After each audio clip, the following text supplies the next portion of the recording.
Hello guys, কেমন আছো তোমরা? আশা করি সবাই ভালো আছো। তো দেখো আমি রেডি হয়ে আজকে ব্লগ করছি দুপুরবেলার দিকে। তো সব কাজ বাজ শেষ করে রেডি হয়ে গেলাম ঘুরতে যাওয়ার জন্য। তো দেখতেই পাচ্ছ রেডি হয়ে গেছি, কিন্তু ড্রেস পরিনি, তো ড্রেস পরে নিয়েছি।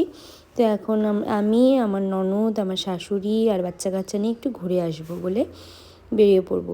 তো দেখো সোনুরাও চলে আসছে। তো দেখো লাড্ডুকে কি খুশি, ও যাবে, ও গাড়িতে ও এভাবেই আসছে ও বললো।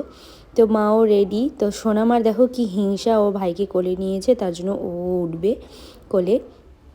তো ঠাম্মিকে বলছে আমাকেও কোলে নাও। তো ওই দেখো মা কী করবে, দুজনকে একসাথে নিয়ে নিয়েছে। আর দেখো উঠে ওর ভাইকে চুমু দিচ্ছে। তো এইরকম মানে খুব ভালোবাসে, আবার ছোট বাচ্চা তো হিংসাও হয়। তো ফাইনালি আমাদের গাড়িও চলে আসছে। তো আমরা গাড়িতে উঠে পড়েছি, এবার আমরা বেরিয়ে পড়ছি।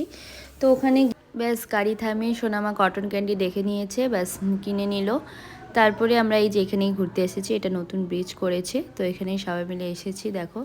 আর ঠান্ডাও মানে অত ঠান্ডা ছিল না, কিন্তু আমরা যেতে যেতে সন্ধ্যাই হয়ে গেছে, দুটোটা ফটো তুলেছি। তো এখানে মারা সবাই ওরা ফুচকা খাবে, তো আমি ওকে কোলে নিয়েছি। আমি খাইনি কারণ ঠান্ডা লেগেছে আমার, তার কারণে। তো দেখতেই পাচ্ছ লাড্ডুকে, ওই দেখো কিউট। আর আমার সোনামাও ফুচকা খাবে, ওই কারণে দেখো ওকেও শুকনা দিয়েছি, ওটা খাচ্ছি। তারপরে আর এইদিকে যে দোকানগুলো, তারপরে চা চা চপ এগুলো খেয়ে নিলাম। এবার আমরা বাড়ি চলে যাব।